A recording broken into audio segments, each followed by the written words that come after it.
Good morning, everyone. Welcome to the first Budget Subcommittee number 3 hearing of the year. Happy New Year to everyone. I think we've probably had a chance to say Happy New Year to just about everyone, and we've got a few more days before the end of the month. I think Happy New Year's are officially over. If not, then we need a bill on that. So our hearing today is oversight on the subject of high-speed rail. The high-speed rail project was authorized by the voters in November of 2008, and it's one of the largest and most complex public works projects, not just in California's history, but in the nation's history. Like any construction project, particularly one that stretches over 500 miles and will take more than 12 years to complete, there are going to be hurdles and changes along the way. It's impossible to predict with precise certainty all of the costs and the intermediate timelines. But what we can do is make sure that we get the best available numbers on an ongoing basis and make sure that that's best based upon the best available information. This morning's oversight seeks to do that, and today we will be examining the cost estimates, project milestones, and engineering acumen of the High-Speed Rail Authority. A recent newspaper article suggested that the data provided by the authority in the 2014 business plan was more optimistic about the overall project costs than the information that the authority actually had. And I think we'll be getting some information from the chair and the chair of the peer review group to talk about the chair of the authority, I should say, and of the peer review group to talk about the project costs and the construction milestones that have been published by the authority. Now, I want to remind everyone that we've had several oversight hearings on the high-speed rail project since I became chair of the committee 3 years ago, and we've actually touched on this and other issues that were considered to be putting the project at risk. In 2014, we examined the cost and engineering challenges in building the segment from Bakersfield to the LA Basin. Last year, we heard about the possibility of cost increases through contractor change orders, and that's one reason that we pushed for more direct state oversight on the construction site. And last year, we heard about various facets of project risk that were articulated in the 2015 project update report, and also heard about what the authority was doing to mitigate those risks. This year we plan to have at least 2 hearings on high-speed rail in this committee. Today's hearing is going to focus on the quality of the authority's numbers and project milestone projections. And we'll also have a second hearing in April where we will discuss the 2016 draft business plan. We expect to get that document in March, which will give us time to see the authority's latest projections for the project. This project is ambitious, it's complex, it's difficult, and it's, as I said earlier, it's full of risk. The voters approved this project, followed by the legislature with our appropriation of bond funds and cap-and-trade revenues. So moving forward, it's our responsibility to ensure that the state is doing its best to get value for its investment, that the authority is focused on the big picture, and that we do our best to avoid problems and pitfalls that we've seen in other big projects like this one. Assemblymember Frazier is here this morning. I think you're out there. Chair Frazier? Right. Oh, he did leave. Okay. Well, if he comes back, we're going to invite him to the table. I understand he may have a couple of questions, and we welcome him to the proceeding. But in the meantime, we'll get started with our speakers today. We have Dan Richard, the chairman of the California High-Speed Rail Authority Board of Directors, Jeff Morales, the CEO of the California High-Speed Rail Authority, and Louis Thompson, the chair of the High-Speed Rail Peer Review Group. Before we do that, we're going to take roll, and I'm going to invite any of the other members of the committee to add remarks if they'd like. Bloom? Here. Gordon? Here. Obernolte? Here. Patterson? Here. Williams? Anyone? Mr. Patterson. First of all, appreciate the opportunity to have an oversight hearing. I do want to register a little bit of concern with respect to the time. This is a very large project. I think that an oversight hearing of 90 minutes is insufficient to really dig into the the details of this, but I do appreciate the fact that we're having one. Would encourage us to continue with this and perhaps schedule a hearing in the future that has a little more time for us to delve into it. As a result, I've had a brief conversation with the chair. I have 3 questions and a comment at the end. I will keep it to that, although I have a lot of pages of notes here, but out of respect for the time and all of that. But would like to make sure that we get a real significant schedule of time. Lots of people have interest in this, and a lot of people, I think, would like to be a part of it. And I appreciate that. Thank you. Let's begin with Mr. Richard. Thank you, Mr. Chairman. My name is Dan Richard. I'm the chair of the California High-Speed Rail Authority Board. I apologize in advance for the quality of my voice this morning, getting over a cold. But I'm going to speak for just a few minutes on a couple of topics. With me this morning is the CEO of the authority, Mr. Jeff Morales. He heads our staff and manages the day-to-day operations of the authority. Mr. Chairman, first of all, I appreciate the comments that you made in opening this, and I'd like to assure you and your colleagues in the legislature and the public at large that we not only understand and respect the oversight role of this body, but we think it's essential to maintaining public confidence in what we do. And so we will be, as I think we have been, continue to be forthright with you. We're always happy to meet with members individually or in any setting like this. To the extent that you ever feel that we're less than responsive, this is something that would be of great concern to the board. Your committee consultant did an excellent job laying out in his report the function and role of the authority board. And so what I'd like to do is just very quickly touch on 3 topics. One, how we see the oversight of the organization at our level and what we do as a board to make sure that the project is being appropriately managed and that we are getting early warning of any problems. Second, I want to just touch briefly on the item that you mentioned, which has sparked a lot of interest about the report in the popular media that there were costs that both were in excess of what we were saying and that were somehow withheld, which is not correct. And then finally, just a general comment about our philosophy of how we approach this. So first of all, your oversight of this starts with the basic structure of the authority board. We are not like Caltrans or Department of Health Services or another executive agency, because the legislature, in establishing the High-Speed Rail Authority, provided that this body gets to contribute members to the authority board. So we have 9 members. The governor appoints 5, but the Speaker of the Assembly has 2 appointees, and the Pro Tem and the Rules Committee of the Senate have 2 appointees. So you already have on our board, among my colleagues, people who were appointed by the legislature and are there for the purpose of making sure that the policies of the legislature are carried out and that the program is proceeding as it's supposed to. Beyond that, I have to say, having served on a number of boards in public agencies and so forth, I think we have an excellent board because we are graced with the presence of people who have very specific subject matter expertise that's important.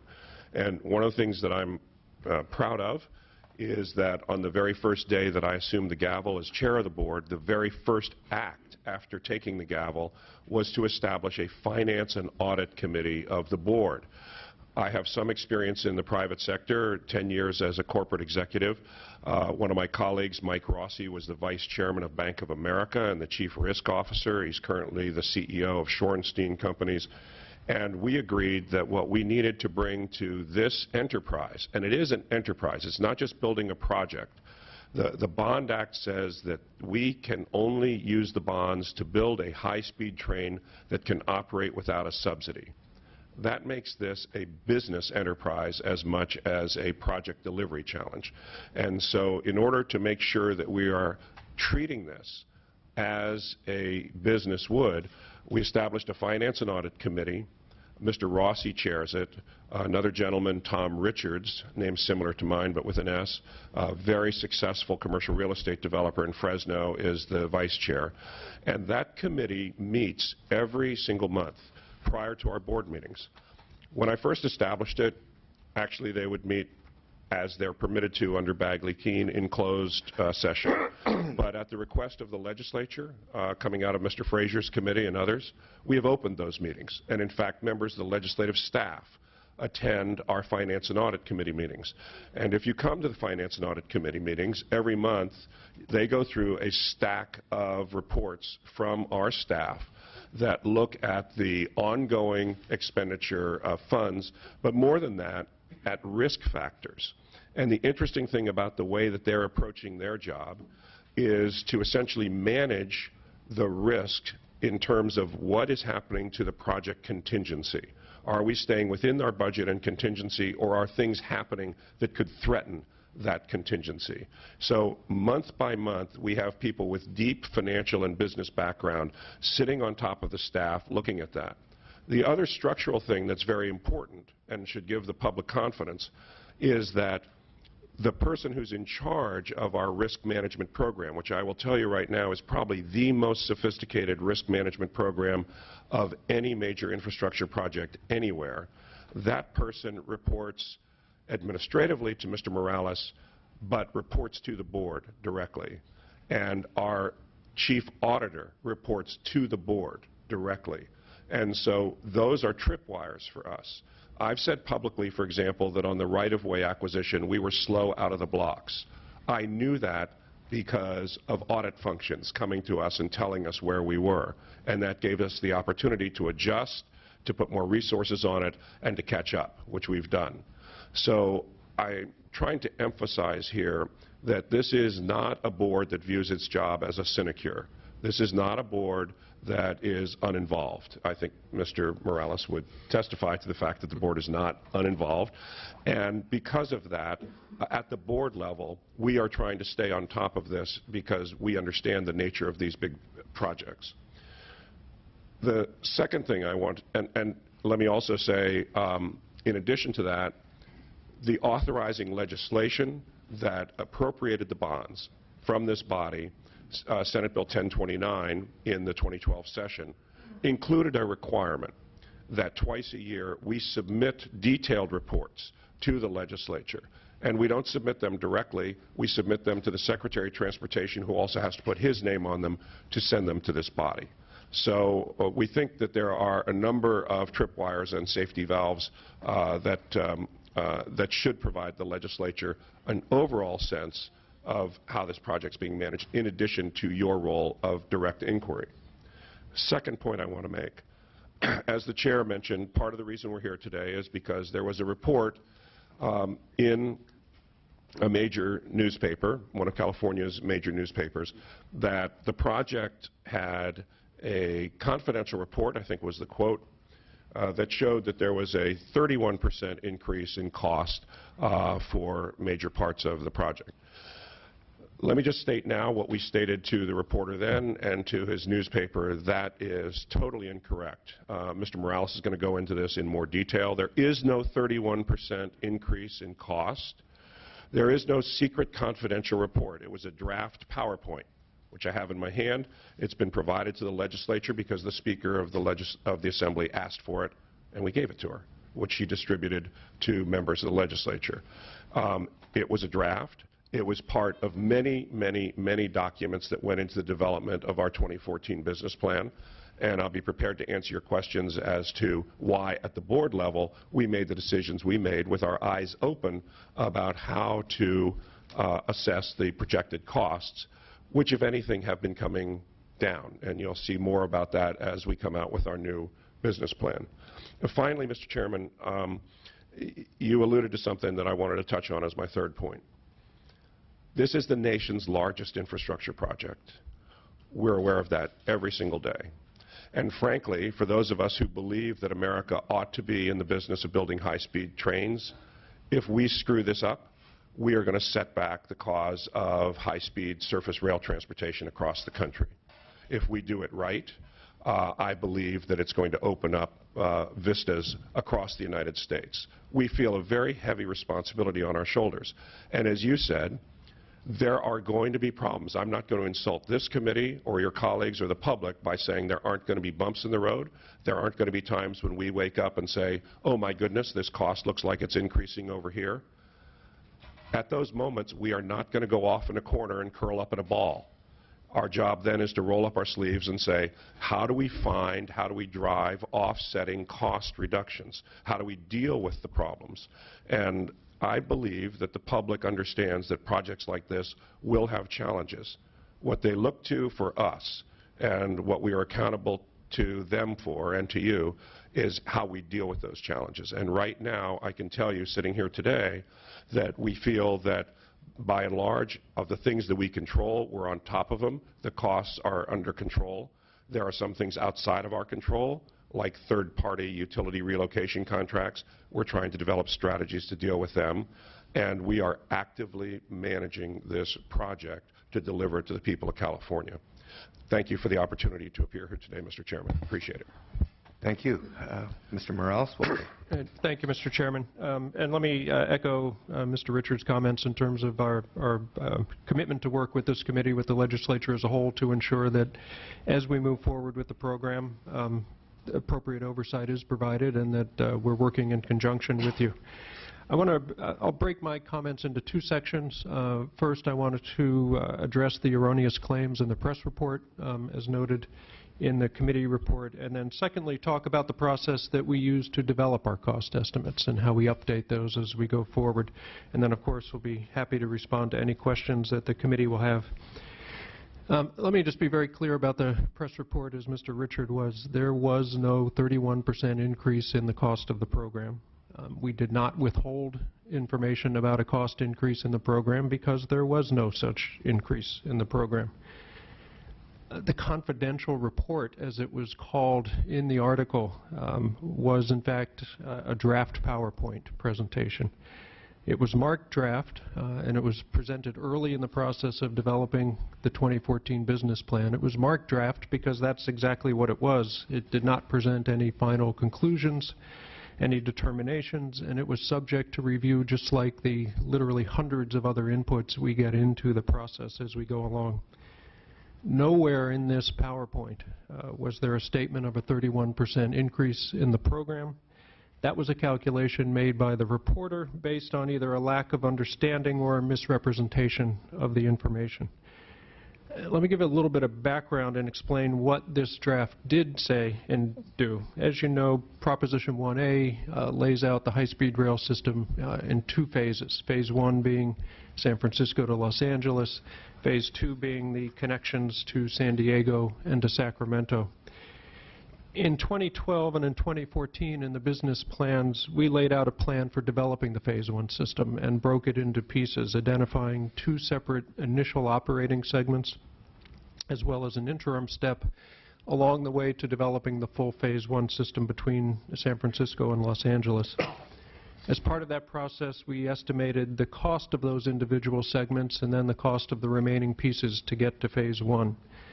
One of those segments, identified by the board in 2011 and referenced in the 2012 and 2014 plan, was from Merced to the San Fernando Valley.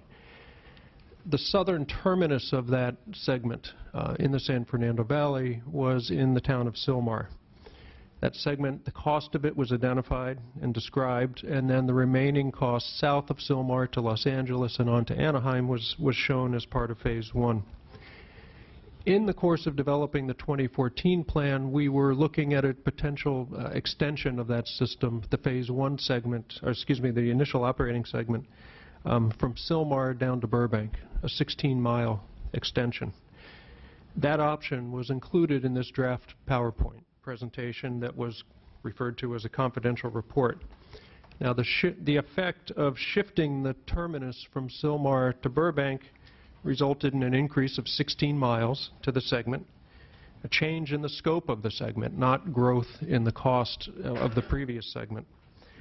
And as you know, that area is very highly urbanized. You're familiar with it, Mr. Chairman, certainly. And the costs of construction through that segment would be very high. Approximately $4 billion was the estimate at the time. We have a map which we can share which shows graphically what we're talking about, extending to a highly urbanized area. There's 16 miles of construction through there would be very costly, and that's what was identified in the PowerPoint. Now, increasing the length of that segment by 16 miles would mean showing the cost of that additional length, obviously in the first operating segment. At the same time, then we would remove that cost from the remaining Phase 1, because you don't pay for the same 16 miles twice in the program. So therefore, there would have been no change in the overall program cost, just a shift from one segment to the other. In the end, we decided against making that change from Sylmar to Burbank in the 2014 plan. And again, even if we had changed it, that would not have affected the overall cost of the program, contrary to the representation made in the article. The remaining cost differences that were included for discussion in this draft PowerPoint were based on a variety of potential changes that, in the end, were not adopted, either because there was sufficient information, there was not sufficient information to support those changes, or there was just no basis for changing the inputs into the estimates. I'll give you a specific example. In this draft, some of the technical staff had made an assumption of increasing the number of miles of the system between Bakersfield and Palmdale that would be built on viaduct as opposed to at grade or on embankment. Building on viaduct is much more expensive than building on embankment. That was an assumption made by some of the technical staff. The full team looked at it, decided there was no basis for that assumption, and so those numbers and the increase that would have been associated with that change was not included in the final numbers. It's worth noting that one of the biggest drivers in the reduced costs that we have seen in the Central Valley, the bids coming in below our estimates, has in fact been a shift from what we proposed and assumed would be viaduct structure to embankment or at-grade structures. So I think that decision of the technical team at the time in 2013 not to include those increased costs was certainly validated. Let me just say in closing on this, before then moving on to the broader discussion of cost estimating. Had the reporter made clear to us what he was looking at and how he was making his calculations and asked us to explain the costs, we certainly would have. Unfortunately, he chose not to. Now, speaking generally about the cost estimating process, as you can imagine, developing a cost estimate for a system 500 plus miles to be built over a decade or more, and for which most of the decisions have yet to be made, is not a simple process. But the key is there is a process, and that's the real key. We use industry standard processes, which I'll describe. These processes have been thoroughly reviewed by independent experts and have been confirmed as appropriate and sound.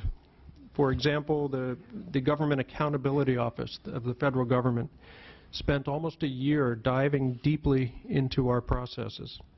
They evaluated our estimates against 4 key measures they have developed for evaluating cost estimates at other major programs. They looked at whether our estimates are comprehensive, well documented, accurate, and credible. It's worth noting, and they issued a report to the Congress on this after a year of review. We came out ranking higher than all but 2 of the 16 programs they had looked at across the country, and they made no recommendations for changes to our processes. We also had experts from the International Union of Railways, the UIC, review our estimates and our methodologies. They compared us with an index of 12 systems from around the world and found the processes, methodologies, and estimates to be in line. As you'll hear from Lou Thompson shortly, the independent peer review group also evaluated our estimates and reported to the legislature that the estimating work is in accord with professional standards and that the estimates and contingencies are within expected limits.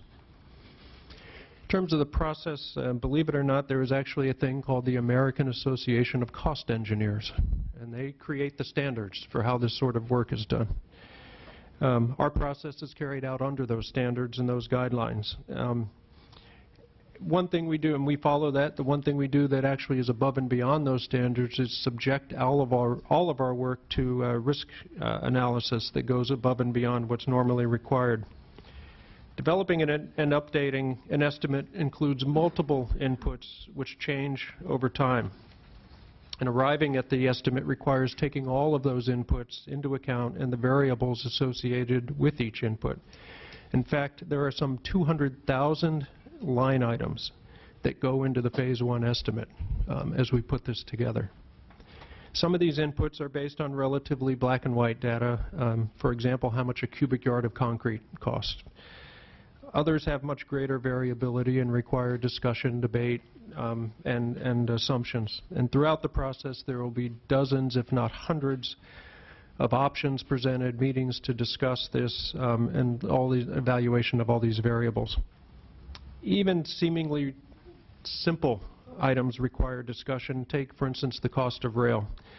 Our team uses unit cost and quantities to determine the cost of rail. So we look at cost of rail on a linear basis, a yard, a mile of rail, multiply it by the length of the system. Those unit costs are pulled from industry databases. But even that has multiple variables. For example, we haven't established the full alignment for the system. So there's uncertainty about the exact length of the system and the amount of steel required. In addition, we have to anticipate when the rail will be purchased and project that price out in the future. The same process is used for all the materials, concrete, dirt, commodities, as well as electrical and communication systems, and even the trains. They're pulled together under standard cost estimates established by the Federal Railroad Administration, and those are the cost categories that you see presented in our business plan. We also publish with the business plan a technical memorandum that details the inputs and the methodologies into our capital and life cycle cost estimates. That's presented, made available to the public. It was some 61 pages, I believe, last time in 2014. Now, obviously, when making a projection about costs, especially out into the future, there are many uncertainties. And to address those, industry standards call for the application of contingencies. And we use two forms of that. Allocated contingency is applied to specific cost items addressing potential but not yet known changes.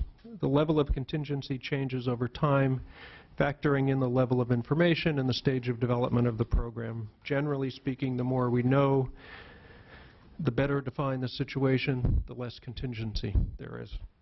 Consistent with industry standards, we apply a contingency to each item, all of those 200,000 line items I talked about, in a range of 10 to 25%. And again, that's reflected in the numbers in the business plan. Separately, there is unallocated contingency, and that's applied across the entire program, not to specific line items, to cover unknown circumstances or factors that aren't tied to specific items. That would include, for instance, delays tied to litigation. And consistent with best practice, we have a 5% unallocated contingency on top of the 25%. Altogether, in the $68 billion estimate, there is $10.9 billion of contingency, combination of allocated and unallocated, in that estimate.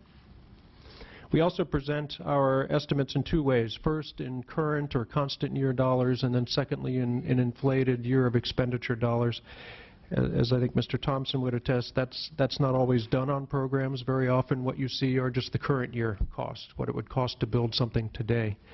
In our plan, we use the latest full-year cost estimates to develop the current year, or the base cost. And so you see a cost of $54.9 billion in 2013 dollars. We then inflated that out through 2029, all the various elements as we projected based on the schedule, resulting in a year of expenditure cost of $67.6 billion. So what that means is that in the $67.6 billion, almost $13 billion of that is time. It's inflation. And so, like with any big program, the faster we get this built, the less it will cost. The longer it takes, the more it will cost. Let me just quickly talk about the business plan and how we update the estimates. We use the 2012 estimate as our baseline and then update that with new information. including commodity costs, advances in information, advances in the design, environmental planning elements of the program.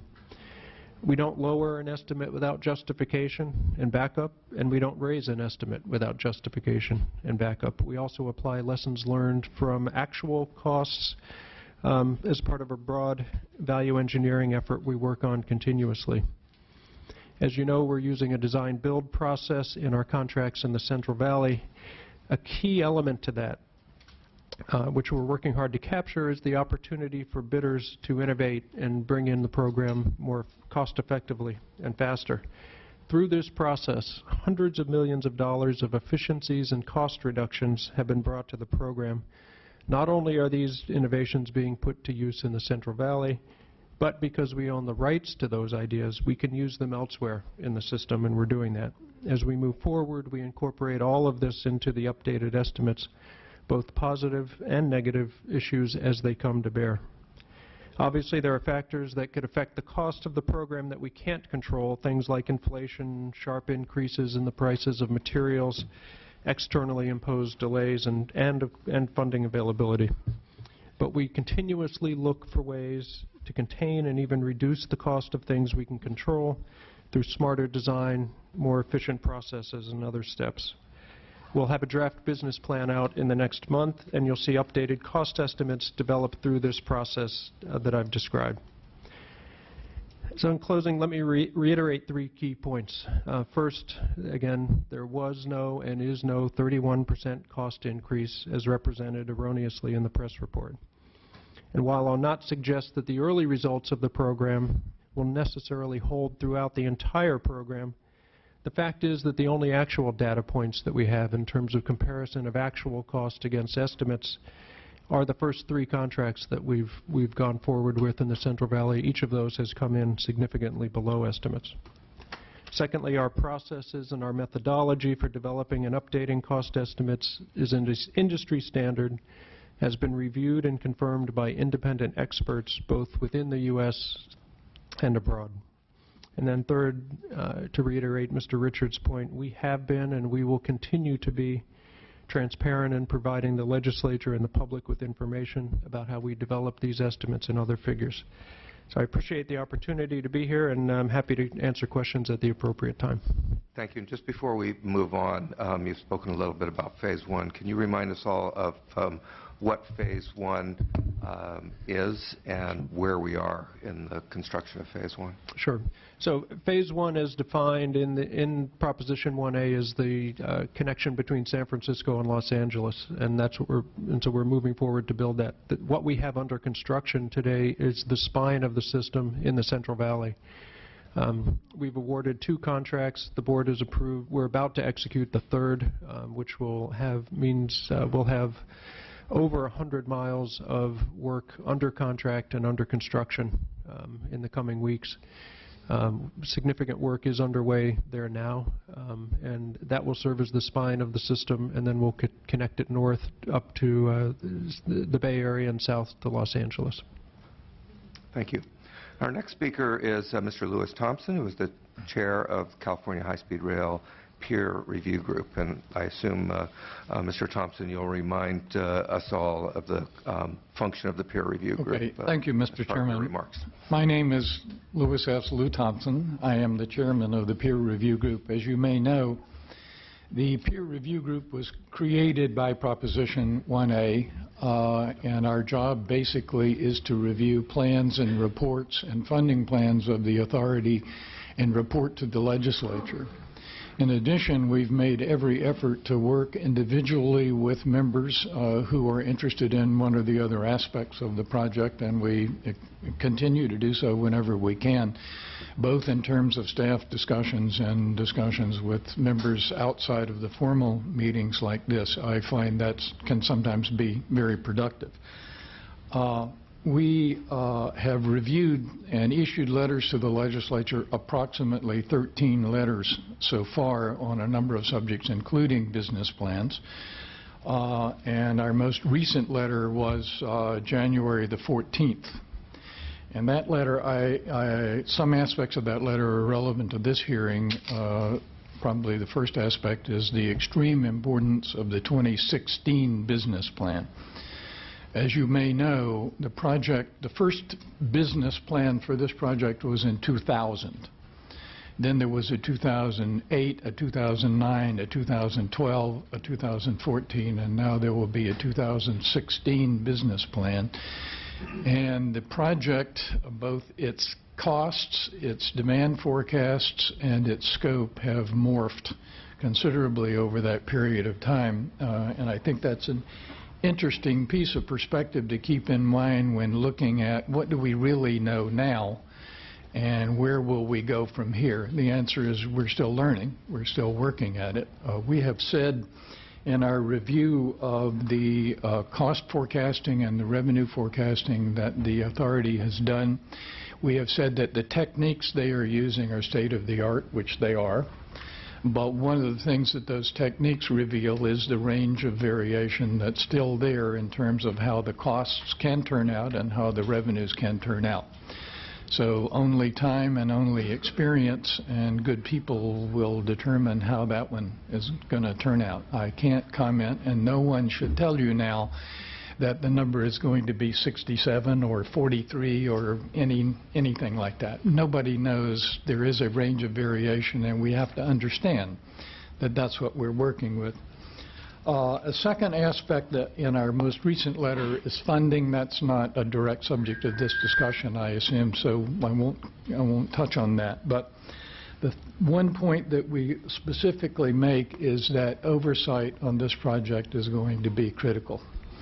It is the largest project, as Mr. Richards said, certainly the largest California has ever undertaken, and is one of the largest single project ever undertaken in the United States. It is big.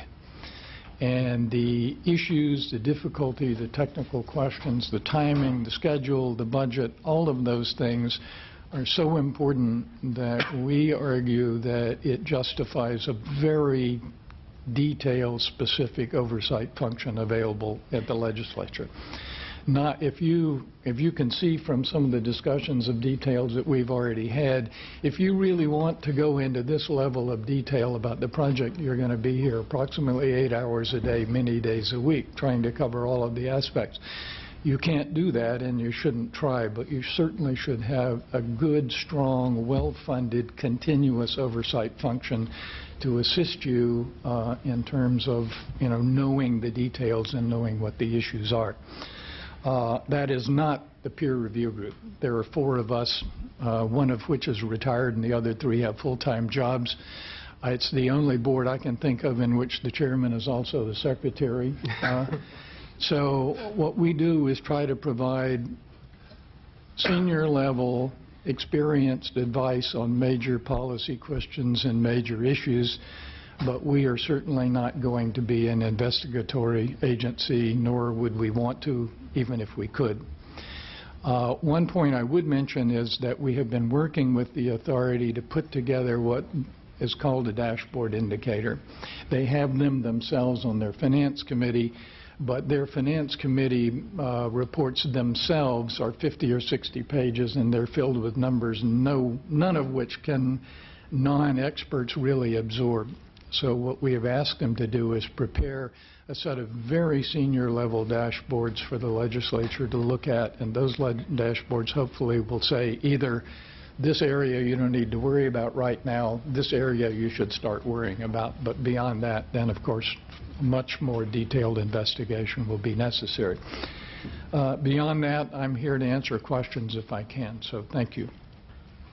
Thank you. Well, let me open it up to my colleague for questions. The only thing I would say is it looks like we have a number of people here I would expect who want to give public comment. We want to make sure we reserve some time at the end of the meeting for public comment. So we have questions. Mr. Obernolte, open it up. Thank you, Mr. Chair. I had a question for Mr. Morales. So I understand that the draft PowerPoint that was referenced in that Los Angeles Times article, I understand the contention that we're talking about different initial operating segments and that the PowerPoint included the segment from Sylmar to Burbank, which is an extra 16 miles. And you've said today that That adds $4 billion to the cost, and that explains $4 billion of the $9 billion in difference between the report that was submitted to the legislature and what was published in the LA Times. One thing that I'm struggling with, though, is if you look at the cost per mile of that initial operating segment, it's 300 miles roughly, right? And just prorating, it's a little over $100 million a mile is the construction cost, and that's the segment to Sylmar, and that includes some difficult segments and some easy segments, but the difficult ones are very difficult, as you know. Sure. The extra 16 miles, if it's $4 billion, that's almost 3 times as much per mile, and I wonder if you can talk about why that segment from Sylmar to Burbank is so costly. Sure. That's why we wanted to show it on the map. It's really because it's such an urbanized area, so that building through there and building as was assumed in the plan would require not just the construction, but significant property acquisition, relocation of utilities, relocation of roads, putting in grade separations. Building through an urbanized area is very expensive relative to building out in an open area, and so that's really what drove that cost there. Okay. And then quickly, Mr. Chair, I had a question about the Federal Stimulus Act funds, and I know we're depending on those to help us complete the project, but my understanding is if we don't spend those funds by September 30th of 2017, that we will lose access to them. And as we're all aware, the language in the Bond Act for High-Speed Rail Authority is contingent on getting matching funds from other sources. So are we confident that we're going to be able to expend those funds on time? Yes.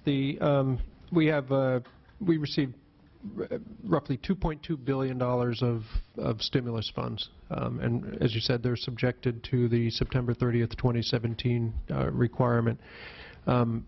We are very focused and absolutely intent on ensuring that we get every single one of those dollars put to use by the deadline. We're working closely with the Federal Railroad Administration to ensure that we do that. And we continually look at our expenditure rate and what we can do to make sure we meet that deadline, and we are confident we will meet that deadline. Yes. May I just supplement very quickly on both points? Excuse me. First on the second one, Mr. Obernolte, it is also important, I know you know this, but just for the public to understand, it's not an on-off switch. If we don't submit funds, invoices for all the money, what we lose would be those funds that we hadn't spent yet. They don't come back and recapture the earlier amounts. So the risk is that we leave some dollars on the table. The risk is not that we leave all the dollars on the table. The second thing I wanted to say, if I can say it, is that one of the unfortunate things about the article was that even if you took this document at face value, what the article ignored was that this was projecting that in the northern sections we were going to be $2.5 billion under the previous cost. So again, taking this document fully at face value, it showed that the southern section was going up about $8 billion. The northern section was coming down by billions of dollars. The net effect was a $2.5 billion or 4.7% change in the program, at worst case, taking this at full face value. So there was no discussion of the offsetting lower costs in other sections, and then Mr. Morales has explained why at least half of the increase in the southern section was attributable to simply a redefinition of the scope, and the other half was about people thinking we were going to use viaducts when in fact we think we can use surface structures, as has been the case in the Central Valley. So it's really hard for me to restrain my enthusiasm for talking about how irresponsible the reportage on this report was. Well, we're certainly looking forward to seeing the revised report next month. Thank you, Mr. Chairman. Mr. Williams, followed by Mr. Gordon. Well, it's not the only example of overworked and under-resourced reporters in this day and age not doing adequate fact-checking, but maybe it's just a little bit bigger because the project is bigger and more shocking of a difference because the bigger project. It does bring up, though, what kind of recourses and what kind of protections do you and acting on behalf of the taxpayers of the state have when a contractor might bring in cost overruns. I'm not very familiar with dealing with that with mass transit projects, but I am with civically funded building projects or civically funded smaller mass transit projects. And so when the cost of gas is going down and a contractor says they want more, for a bus project, you go, well, I don't think so, right? But in a building project, if they come in and the price of steel is skyrocketing, then you calculate whether that's a fair cost overrun. What protections do we have when a contractor comes in for a cost overrun? Let me take a shot at that. Mr. Morales will. And, I have some direct experience in this. I spent 12 years as a member of the BART board, and we built $4 billion of extensions, including the San Francisco airport and so forth. We worked with a lot of contractors, including one of the big contractors on our project, who, quite frankly, has been involved in situations in the past where there have been a lot of change orders. And Mr. Morales said that the 3 contracts that we've got so far have come in under our engineer's estimate. That's a good thing.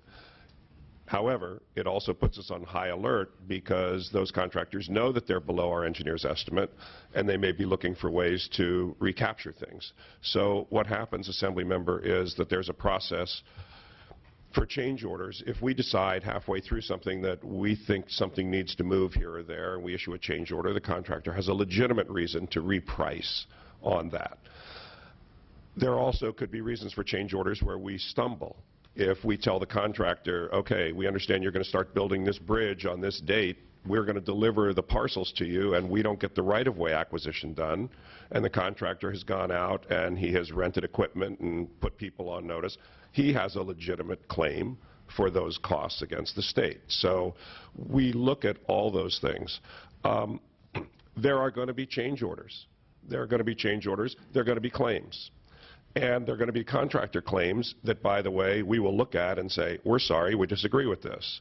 And we have contractual provisions that handle how that works. And so every single contractor claim, so don't be misled if you see a story saying that the contractor is coming in with these claims, because that's just the start of the process. We get to say, well, wait a minute, actually, we think you did some things that screwed things up, and we got a counterclaim against you. This is what happens in large construction projects.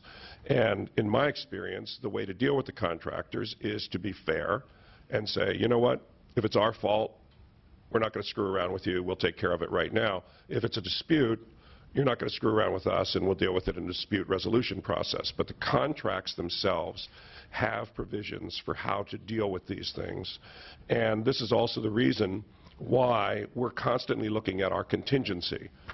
Okay, what changes might be coming that would be eating into that contingency? That's how we manage the program, by measuring that and measuring the risks to that, so that then we can stay on top of it. But you have a right to look at us and say, what claims were paid? Why were they paid? Did you adequately defend against those? Or was it a fair cost that just became part of the cost of the project? Yeah, I'll just amplify a little bit. A few specific things that we do to first try to get the best value we can at the front end, and then to maintain it. And some of that comes from the bidding environment. We've worked very hard to create as competitive a bidding environment as possible, and we've been very fortunate and successful in that to date. We've had world-class teams, 4 and 5 of them bidding on each of our contracts to date. That competition plays an important part in driving down costs. Obviously, the more competition we have. Secondly, using the design-build process for us has real advantages. And under the design-build process, we take the design and put it out to bid at roughly a 15% completion, which really then gives the basic characteristics of what the system looks like, sets the standards. But then the bidders have the opportunity to come in and finish the design, propose innovative ways to complete that design, and then move it into construction, and find more efficient ways, hopefully, than we would have found. And that's what we've seen happen in this process. As Mr. Richards said, in any big project, there will be change orders. In any small project, there are going to be change orders, and I would venture to guess that over the course of this program, the change orders will be in the hundreds, if not thousands, over the course of the project. But a change order is not a four-letter word, if you will. Change orders can be things that increase costs. They can be things that decrease costs. The vast majority don't have no cost impact. A change order can be the equivalent of if you're remodeling your house and the contractor says, do you want the light switch here or there? That's a change order in our sense of things. And so we will have at any given point numerous change orders out for our consideration. We have a very detailed, rigorous process to look at change orders to ensure that they're valid and negotiate the prices, and we have dispute resolution processes built in if we ultimately can't agree with the contractor on what the price of anything is, if they're seeking an increase, as you said, and we don't think it's justified, or if they're not entitled to it under the contract. We have a dispute resolution process where we bring in independent parties to resolve that, to drive it down. Lastly, I would just mention an ongoing piece of that is our risk management process. We continually look at where we are in the program, what susceptibility we may have to potential delays or cost increases, and whether they're due to actions on our part, and then we can take appropriate steps to mitigate those, or if they could be due to the contractor's part, and then we hold them accountable for that and urge them to do everything they can to avoid it. Mr. Gordon, followed by Mr. Patterson. Thank you. A few comments and then a question. I appreciate, first of all, that candidly today much of the testimony was defensive relative to a newspaper article.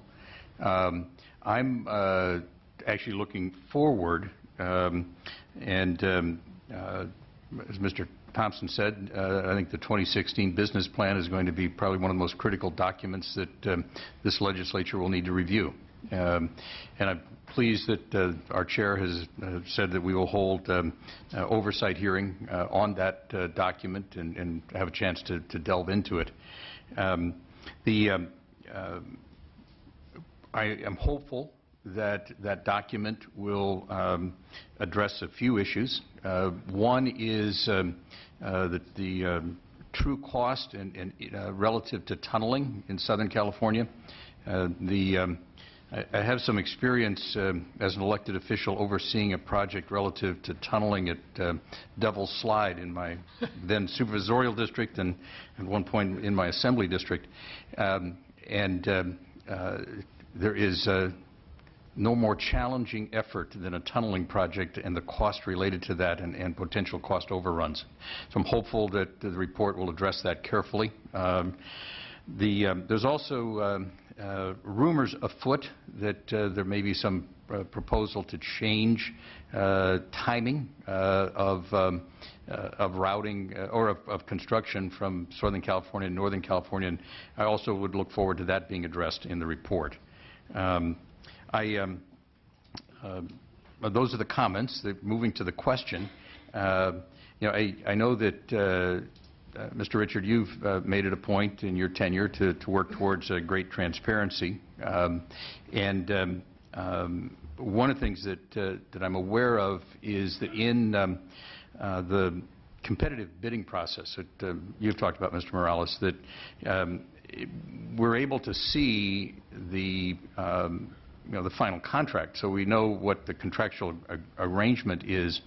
But my understanding is that the bids have not been made public, and I'm curious: is that related to trying to maintain this competitive process, or some other reason, or am I mistaken? I would hesitate to use the word mistaken, but I would say It's okay. we do publish them. No, we do post the bids. The only on what we do is wait until, in fact, we have completed the procurement process and executed the contract before posting them, and so, for instance, on the last contract, we are in the process of negotiating the contract, expect to have that completed in the next few weeks. If we do not come to successful conclusion on that negotiation, we could then turn to the next bidder. And so until we've actually inked the contract, we don't post all of the bids because we may still be in negotiation. Once we have concluded that, though, the bids are in fact posted. They're on our website, available, and they are publicly available. Appreciate the clarification and look forward to our next oversight hearing. Thank you. Mr. Patterson. Thank you. I don't want to revisit the Los Angeles Times story, but I do want to suggest that it sparked some big picture concerns of mine with respect to the decisions that the authority has made to move from the Central Valley, then across the Tehachapi's, drilling into the San Gabriel Mountains, and eventually to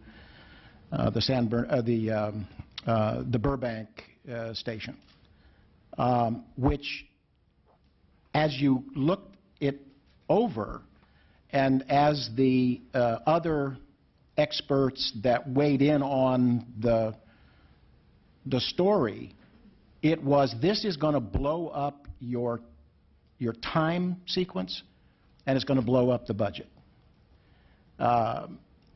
So that's where I think the huge concern with respect to time, budgeting, and the decisions that were being made.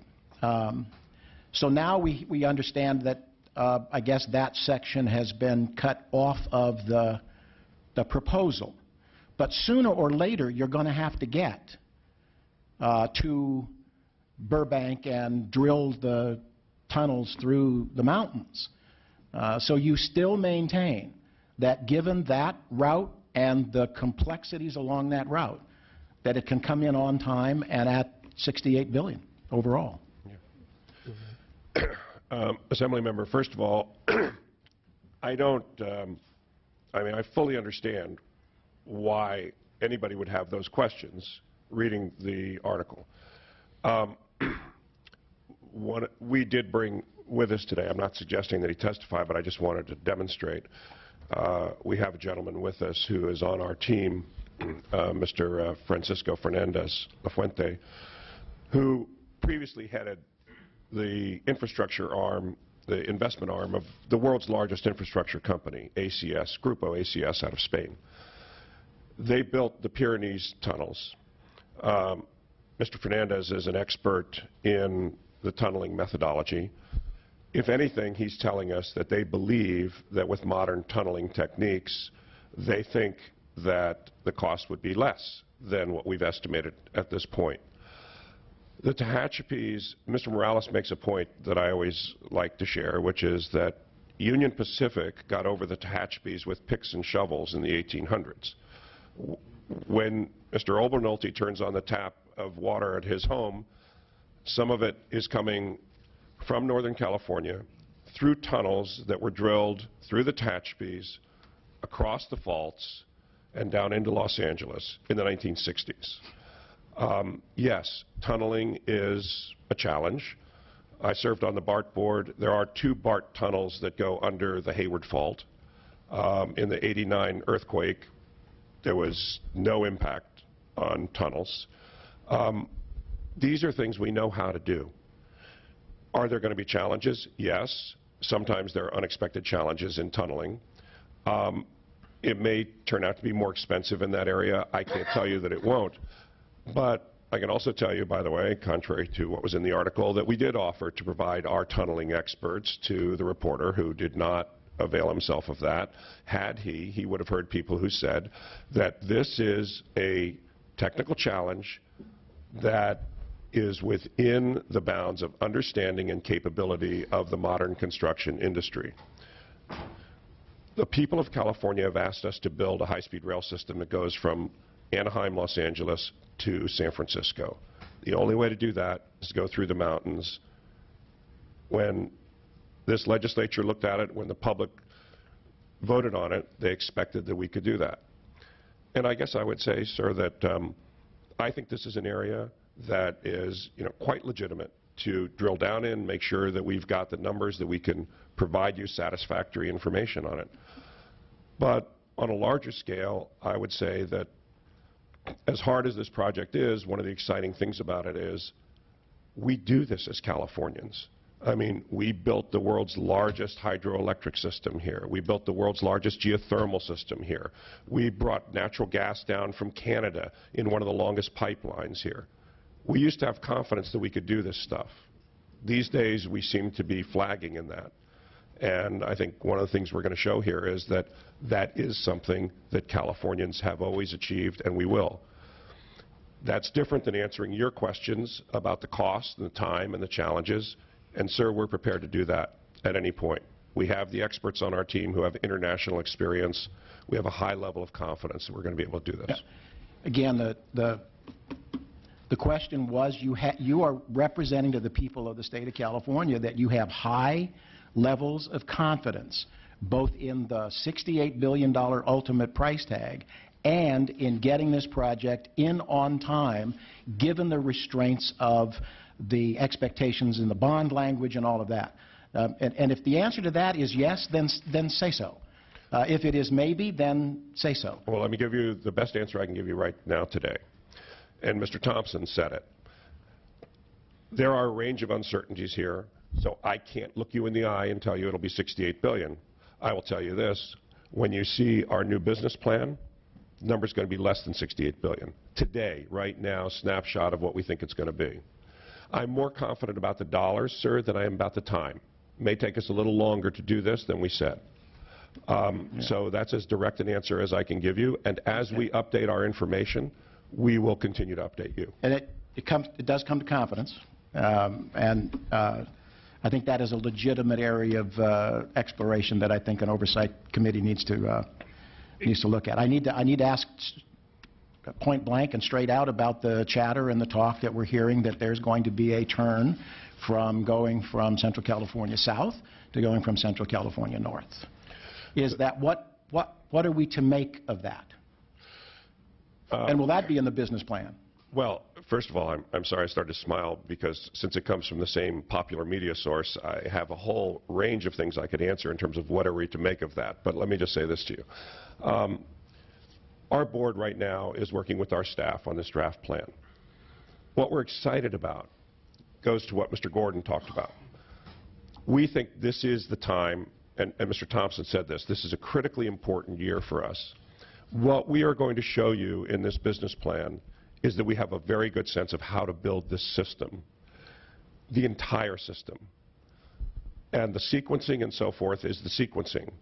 But nobody's going to be left behind, and that was the implication. Nobody's going to be left behind no matter what we do. And I think particularly for people, and I suspect, Mr. Patterson, this includes you, who are concerned about the private sector role, we have a very strong sense now of how to sequence public sector dollars, private sector dollars, which ones are best applied to which parts of the system, and how to do that. Our goal, sir, what you will see in this new business plan, is a focus on getting trains running up as fast as possible. Because as we can do that, that frees up private sector dollars and so forth. But we will be laying out for you in the next couple weeks with this draft plan how we build the entire system in California, not just part of the system. Again, I'm unclear on. Well, I'm only question was, hesitating, sir, because we haven't. Should we expect a shift from the Southern California construction to Northern California construction? Should we expect that? Mr. Patterson, as a member of a plural body, I hope you'll appreciate my entire board has not had the opportunity yet to review this draft. And so it would be inappropriate for me sitting here right now to say to you what is in it. Then can we go so far as to say that you are considering it?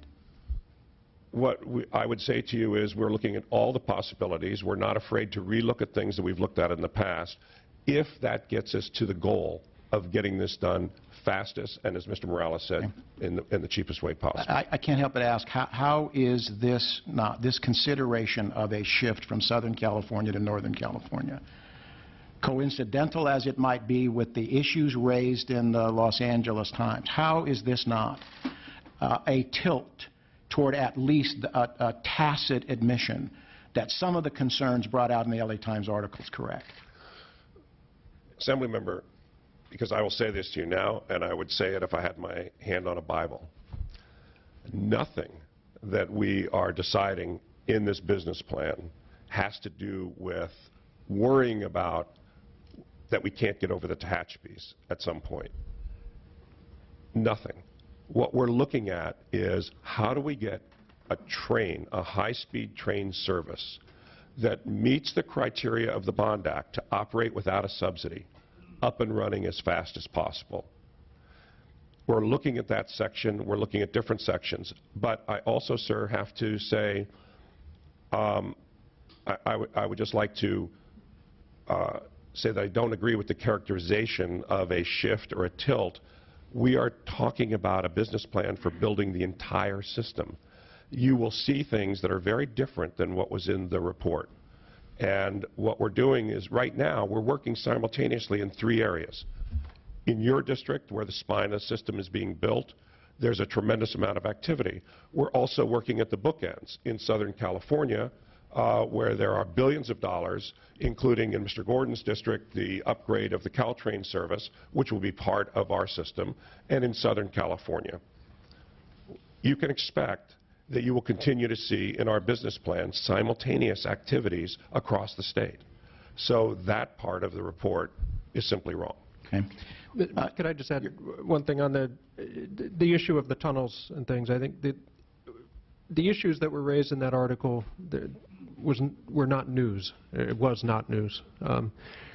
The concerns about getting through the mountains, the risk, the peer review group has identified those. We have identified those as issues that we have to manage.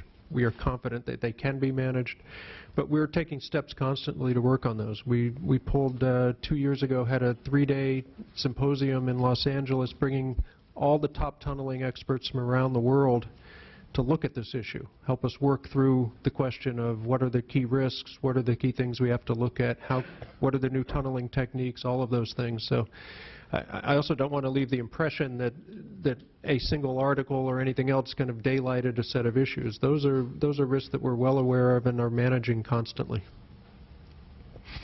With respect to the testimony about the Board Finance and Audit Committee, Mr. Rossi told you on, this gets to the timing problem, told you on December 8th, and I can cite the minutes, that he has no confidence that we will hit the desired time frame given these numbers on December 8th. Those are the exact words he used, and it's contained in the minutes. He went on to flat out state for the record that as far as this committee is concerned, he does not believe in these end dates.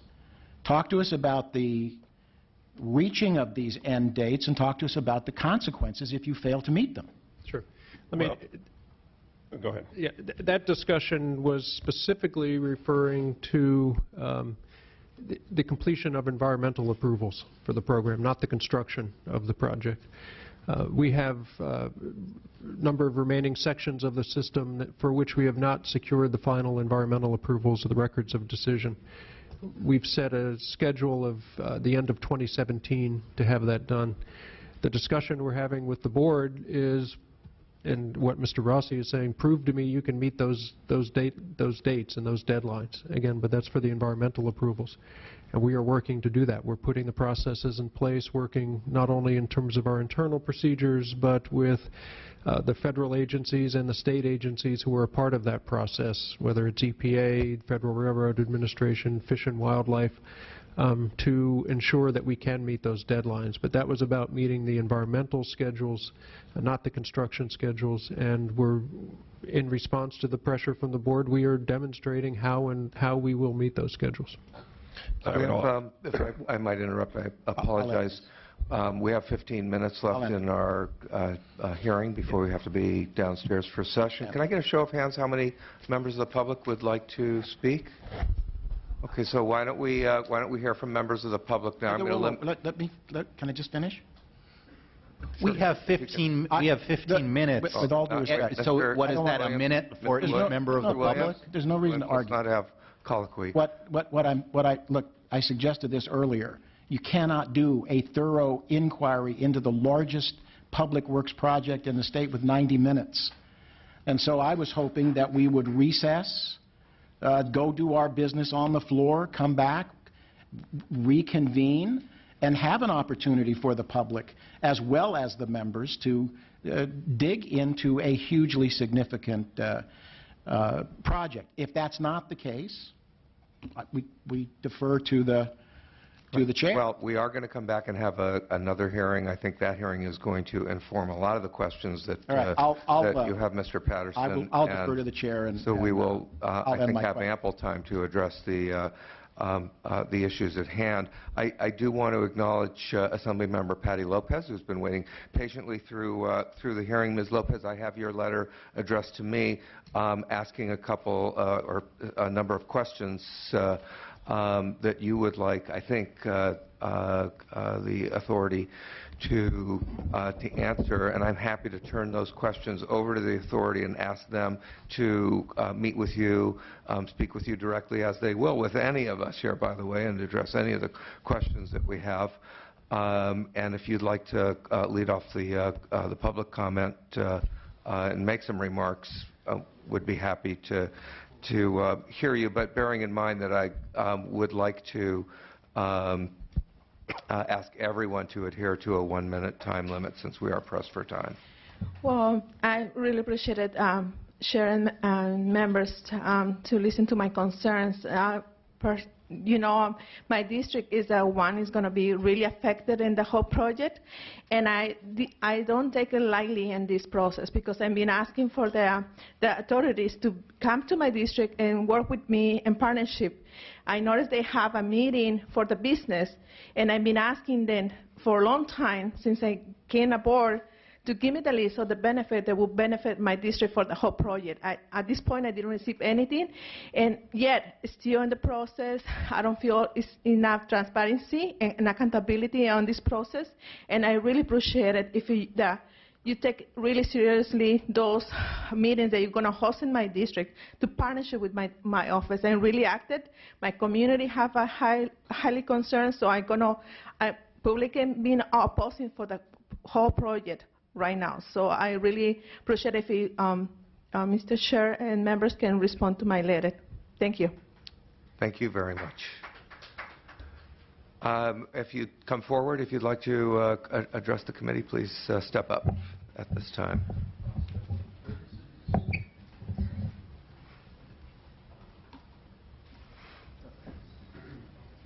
Thank you, Mr. Chairman, committee members. Keith Dunn here on behalf of the Association for California High-Speed Trains. I'd like to thank the committee and your staff for putting this meeting together to clarify and allow the authority to respond to the multiple press reports that have been out there and to lay out kind of where we are on this project. We continue to support this project and would like to congratulate the authority for their transparency, the fact that we can go back into minutes from December 8th and pull out specific quotes from members of the board. I think talks and shows that the level of transparency that the authority not only has achieved but has always strived for. We continue to support this project, the working men and women of California and their employers that are working diligently to deliver this, to improve not only our air quality, to modernize our train and transport system in California, but also to keep the promise to the voters that we do it in a timely and affordable fashion. So thank you for this opportunity and for this hearing. Thank you. Mr. Chair, members, Sarah Flox from the California Labor Federation. We've had the opportunity to support and to participate in oversight of this project since the beginning. Not only is this the largest public works project in the country, I would say this also has the most thorough oversight of any project. We have participated in local meetings, so in communities, about this project. There has been state oversight. There was SB 1029, and there is federal oversight. There's an independent peer review. And then also, I would say that we do have also private sector oversight. A goal of this project is to have private sector investment and participation in the project, both in the building of the trains, in the operating of the system. And we know that we have to have an effective and plausible plan for the private sector to invest. And so they are watching as well. We've had the opportunity to participate in oversight. We look forward to doing that in the future. And we've seen this project evolve with the Assembly, or with the legislature's participation. So we welcome these hearings, and we continue to support. Thank you. Thank you for your comments. Dave DePinto, I flew up here from Los Angeles. I have something that would have taken a lot longer than a minute, so I'd appreciate just being able to highlight what is in a two-page letter that I will leave behind. Appreciate your keeping it to a minute. Okay. I represent several communities and coalitions in the Burbank to Palmdale project section, several 100,000 people who are uniting to oppose these routes. There is a huge disconnect between what Chairman Richards says and what his project team does when it comes to transparency and accountability. The facts belie some of that rhetoric. We have argued publicly for 6 months that the authority was not following up on communicating about a commitment made and voted for unanimously at its June 9th board meeting to conduct and complete within 6 months upfront studies on water, seismicity, and tunneling impacts. It's 8 months later, the studies are still not done. We expected the authority to conduct the studies with independent third-party experts. It didn't happen. We tried repeatedly from June until December. Nothing happened. The authority canceled all public meetings in November and December and left us hanging as we went into the holidays. If you could wrap it up, sir. This is the most important point. It was then that the authority announced that it engaged the Mineta Transportation Institute to study equine issues. This is the kicker, and this is what happens when there's a lack of oversight and tremendous financial and timeline pressures. On December 3rd, we found a problem. The CEO of the High-Speed Rail Authority... To wrap up your comments, you're half-minute over. This is a really important point, and I came all the way from Los Angeles to deliver this message to you. I understand that. We have other people, and we only have a limited amount of time. I respect all those folks. I'm going to make this last point.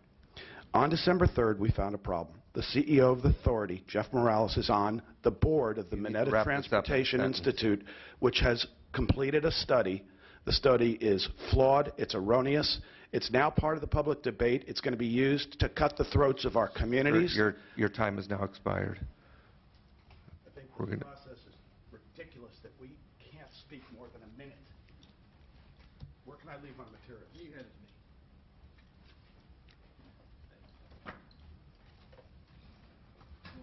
Next speaker, would you step up, please? Thank you. My name is Gregory Thompson. I'm Secretary of the Train Riders Association of California.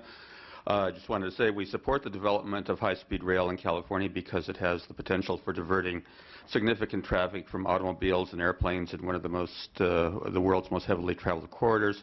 However, we oppose the existing project because it fails to tap into this huge market, largely because of circuity and long travel times. The failure to consider alternatives is at the root of many of the problems bedeviling the project today. The most obvious alternative generally follows I-5. It promises such high benefits compared to costs that private money is prepared to build it, unlike the existing project. I encourage the committee to thoroughly audit the existing project in the context of the rational I-5 alternative, and if the audit points to the alternative being superior enough to attract private capital, I ask the committee to encourage its development. Thank you. Thank you very much. And I do have letters.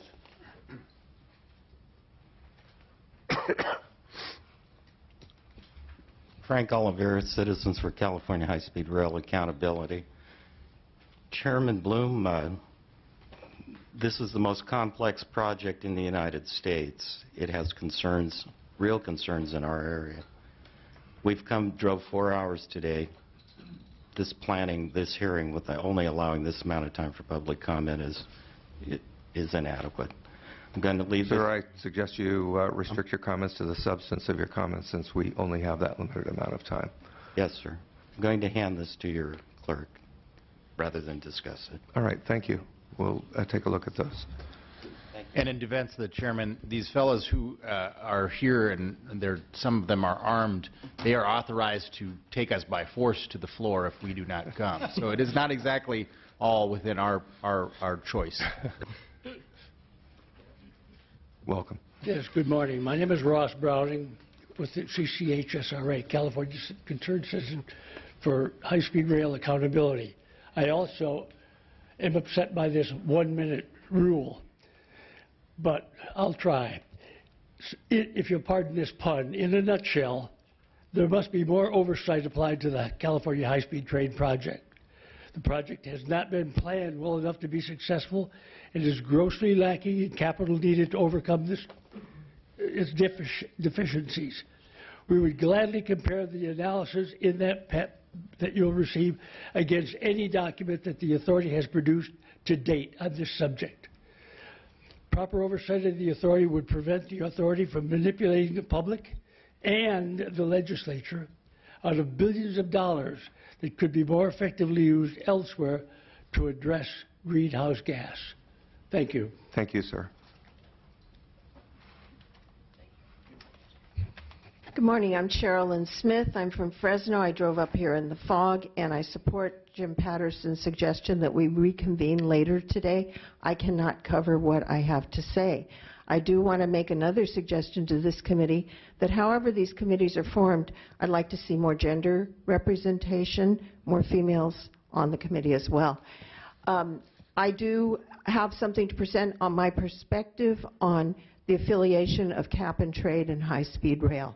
If you'd like, I'd be glad to make another trip up here. I have a PowerPoint on it in which I'm presenting to people in the valley. The issue is that the relationship between cap and trade and high-speed rail undermines the goals of cap and trade. I would like any oversight committee to be aware of that, to be monitoring what goes on there, because in fact, the success of cap and trade is dependent on the reduction of greenhouse gases and the diminishing of revenue. Thank you. The high-speed rail has stated things that would offset that success. Thank you. Thank you for your comments. Yes, my name is Ron Jones. I'm the president of the Train Riders Association of California. There are a number of topics we could cover, whether it's subsidence and the issues with eminent domain going down the road, to the fact that in the last business plan, as Mr. Morales stated, they went through a detailed update of that 2014, and you're all waiting for the 2016, I assume. Well, our belief is that all that was done was a change in the inflation and adjustments to those costs. So that's something you might consider as you're looking at comparing that.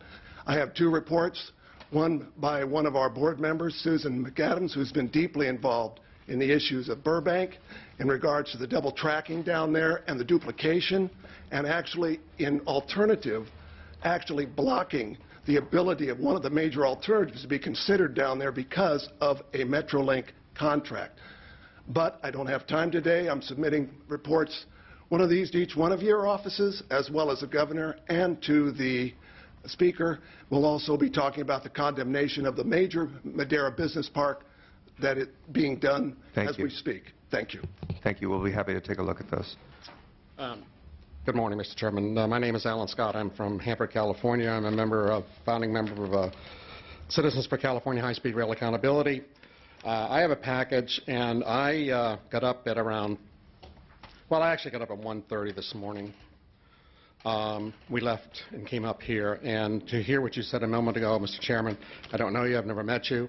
I'm displeased. I understand you're caught under the gun or anything else like that. I have a package. I'll give it to you. But to Mr. Patterson, who I'm familiar with, I appreciate all of your efforts on our behalf, and you are right on, and they are not. Thank you. Thank you. Thank you, Mr. Chair, members of the committee. Welcome. Jeremy Smith here on behalf of the State Building and Construction Trades Council. We represent many of the construction workers who are hopefully going to be working on this project in the long run. So I'd just first like to say thank you to the authority and to Mr. Morales and the board for their transparency and their eagerness to be placed under oversight. I think they've been very transparent, very forthright in what they are thinking and saying and doing. And I'd just like to remind the committee finally on the way, as I finish my comments, about all the tripwires and safety valves, to use Mr. Richards' point, that currently exist.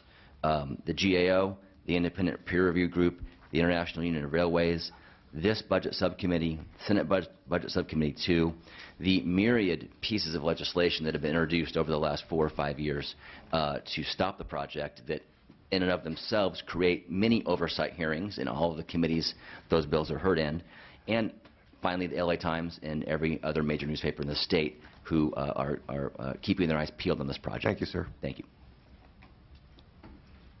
Shauna Green from Hanford, California. Since I only got 1 minute, I'm going to make this real easy. They're liars.